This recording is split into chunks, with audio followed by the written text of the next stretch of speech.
Hi అండి, నమస్తే. Welcome to our channel అనేషియా టీచ్.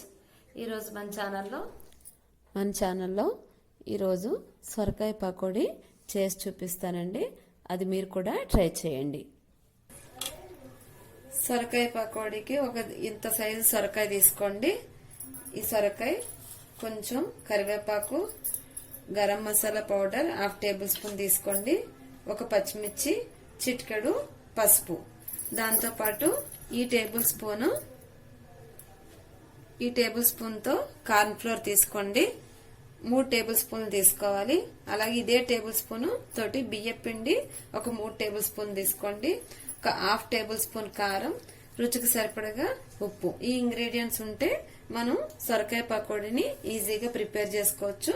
ఇప్పుడు ప్రాసెస్ లోకి వెళ్ళిపోదాం. ముందుగా ఈ సొరకాయని పీల్ చేసి తురుముకుని పక్కన పెట్టుకోవాలండి. పక్కన పెట్టుకున్న తర్వాత ఇంగ్రీడియంట్స్ అన్నిటిని కూడా కలుపుకొద్దాం. అదేంటి ఇప్పుడు చూసేద్దాం. చూడండి, ఈ విధంగా సొరకాయని మొత్తం మనం తురుముకుని పెట్టుకోవాలి.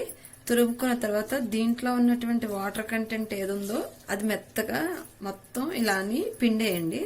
ఎందుకంటే మళ్ళీ వాటర్ ఎక్కువైపోతే క్రిస్పీగా రాదు. ఇలా మొత్తం పిండేసుకోండి.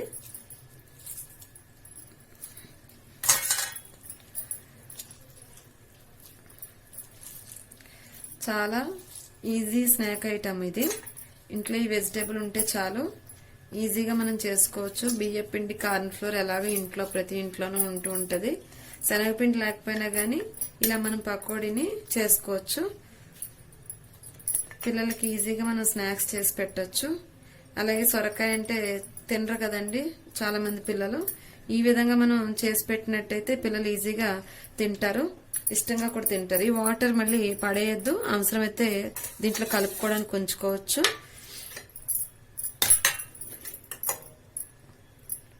ఇందులో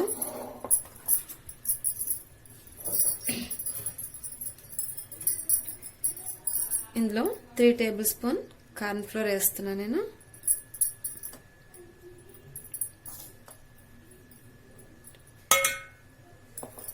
అలాగే 3 టేబుల్ స్పూన్ బియ్యం పిండి,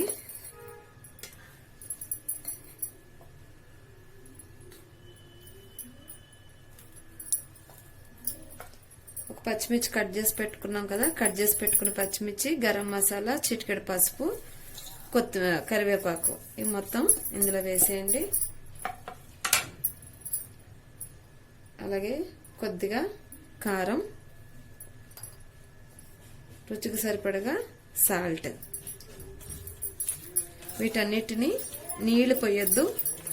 దీనికి ఉన్నటువంటి తడితోటే మనం దీన్ని కలుపుకుందాం.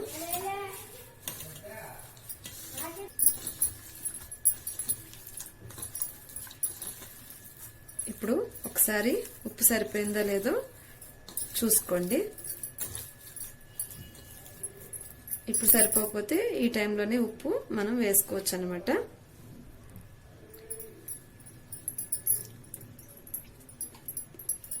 కొద్దిగా ఉప్పు వేద్దాము.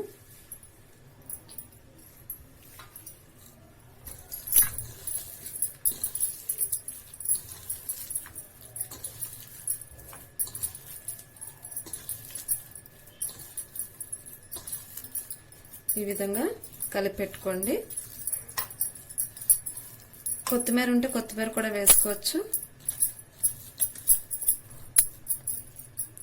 ఇప్పుడు డీప్ ఫ్రై సరిపడగా ఆయిల్ పెట్టుకుందాం.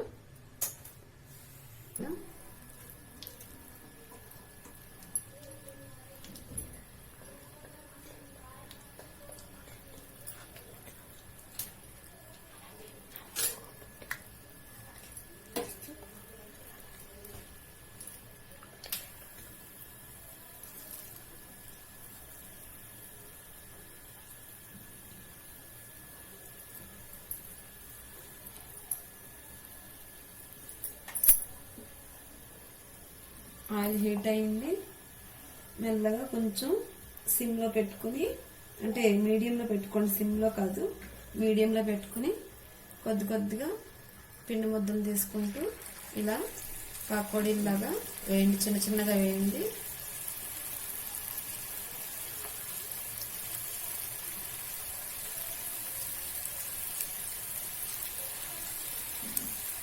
ముద్దలా వేయకూడదు, ఒకటేసారి. పిండి మొత్తం మనం వేసుకోవాలి.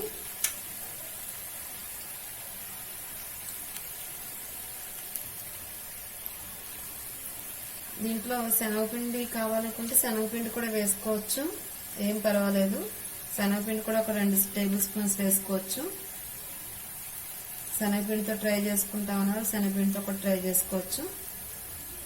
అప్పుడు కార్న్ ఫ్లోర్ 2 టేబుల్ స్పూన్, బియ్య పిండి ఏమో 2 టేబుల్ స్పూన్ తీసుకొని శనగపిండి 3 టేబుల్ స్పూన్ తీసుకోండి. అప్పుడు కొంచెం మీరు తీసుకునేటువంటి వెజిటేబుల్ క్వాంటిటీ కొంచెం పెంచుకుంటే సరిపోతుంది.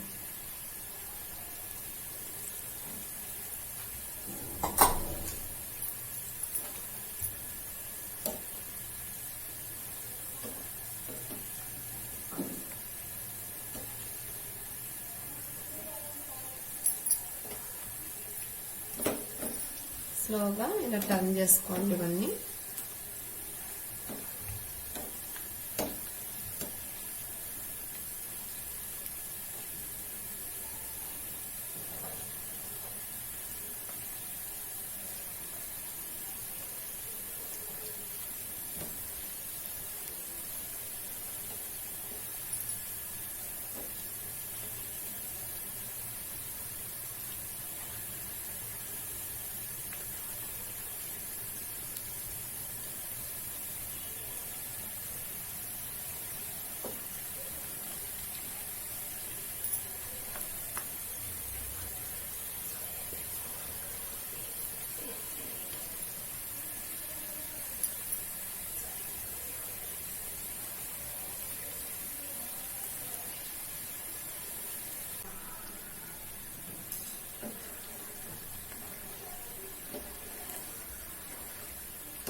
చూడండి, ఇప్పుడు వేగిపోయినాయి. వీటన్నిటిని జాగ్రత్తగా తీసేసుకోండి గరిటెతోటి.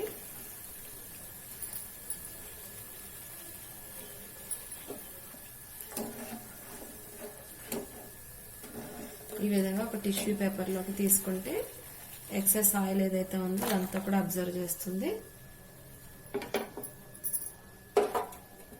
చూసారు కదండి, ఎంతో ఈజీగా చాలా క్రిస్పీగా ఉన్నటువంటి మనకి సొరకాయ పకోడీ ఈజీగా రెడీ అయిపోయింది. నేను టమాటా తోటి గార్నిష్ చేశాను. అలాగే మనకి చిల్లీ సాస్ గాని టమాటా సాస్ గాని ఉంటే ఈ యొక్క పకోడీ చాలా టేస్టీగా ఉంటది. అవి లేకపోయినా చాలా క్రిస్పీగా ఉంటే చాలా ఇంకా మరింత బాగుంటుంది. చాలా క్రిస్పీగా చాలా కమ్మగా ఉండేటువంటి రెసిపీ అండి. ఒకసారి మీరు కూడా ట్రై చేయండి. ఈ రెసిపీ కనుక మీకు నచ్చినట్టయితే నా ఛానల్ లైక్ చేయండి, షేర్ చేయండి, కమెంట్ చేయండి, సబ్స్క్రైబ్ చేయండి. అలాగే పక్కనే ఉన్నటువంటి బెల్ ఐకాన్ని క్లిక్ చేయండి. బెల్ ఐకాన్ని క్లిక్ చేయడం వల్ల నేను పెట్టేటువంటి లేటెస్ట్ వీడియోస్ అప్డేట్స్ అన్ని మీకు తొందరగానే మీరే చూడవచ్చు. ఓకే అండి, థ్యాంక్ యూ, నమస్తే.